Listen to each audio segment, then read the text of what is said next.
मित्र नमस्कार। अरे तुम इतनी जल्दी कहाँ जा रहे हो? यहाँ आओ और हमारे साथ बैठो और हमारे साथ मेज पर बैठकर कुछ खाओ। नमस्कार मेरे नए पड़ोसियों। मैं चाहता तो था कि तुम सबके साथ आऊं और तुम सबसे भेंट करूं, किंतु मुझे एक सभा में शीघ्र ही जाना है। हाँ, ये ठीक नहीं है। इससे पहले कि तुम जाओ, मैं तुमसे पूछना चाहता हूँ। मैंने ध्यान दिया है कि तुम आज नए वस्त्र पहने हुए हो। ये वस्त्र बहुत कीमती दिख रहे हैं। तुम्हें ऐसे वस्त्र खरीदने के लिए पैसे कहाँ से मिले? ओह ये वस्त्र। हाँ, मैं तुम्हें बताऊंगा कि क्यों मेरे पास ये नया वस्त्र है और मैं कहाँ इतनी जल्दी जल्दी जा रहा हूँ।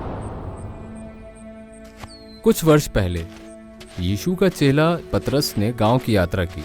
वह लुद्दा नामक स्थान में एक आराधनालय के भ्रमण पर गया। इसी दौरान याफा नामक एक स्थान में तबीता नामक एक स्त्री थी, जो यीशु के पीछे चलने वाली और जो सदैव भले कार्य करती थी और गरीबों की सहायता भी करती थी। जिस समय पतरस यात्रा में था, उसी दौरान तबीता बीमार हुई और मर गई।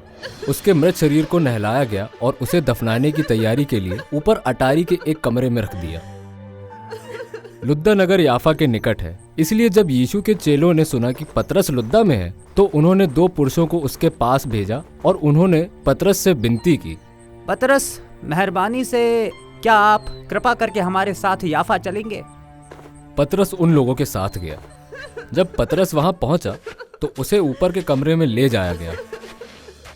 समस्त विधवाएं पतरस के चारों ओर खड़ी हो गईं। वे रो रही थीं। उन्होंने पतरस को नए कपड़े दिखाए, जिन्हें तबीता ने उनके लिए तब बनाया था जब वह जिंदा थी। वह बहुत सुशील और भली स्त्री थी। इन कपड़ों को देखिए जो उसने हमारे लिए बनाए थे, वह बहुत अच्छी थी।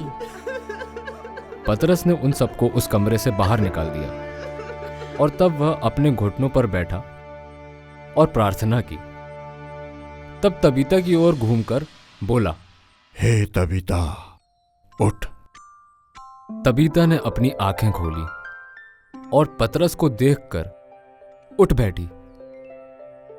पतरस ने तबीता को अपने हाथ से पकड़ा और पैरों पर खड़ा होने में मदद की, और तब उसने उन विश्वासियों और विधवाओं को अंदर बुलाया जिन्हें उसने कमरे से बाहर भेज दिया था, और जीवित तबीता को उन्हें सौंप दिया।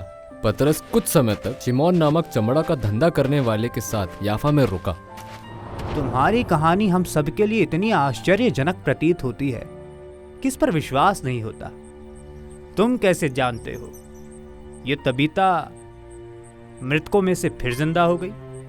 मेरे प्रिय मित्रों, मैं जानता हूं कि यह कहानी सत्य है, क्योंकि मैं वही व्यक्ति हूं। मेरे कहने का मतलब है कि मैं उन 2 पुरुषों में से एक हूं जिन्हें पतरस को बुलाने लुद्दा भेजा गया था।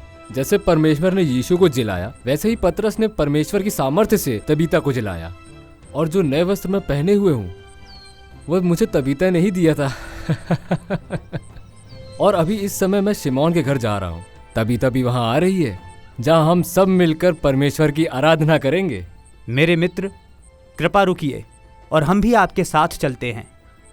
हम तबीता से मिलना चाहते हैं और यीशु के विषय में और अधिक सुनना चाहते हैं। पतरस जिसने ये आश्चर्य कर्म किया, उसके विषय में और अधिक जानना चाहते हैं।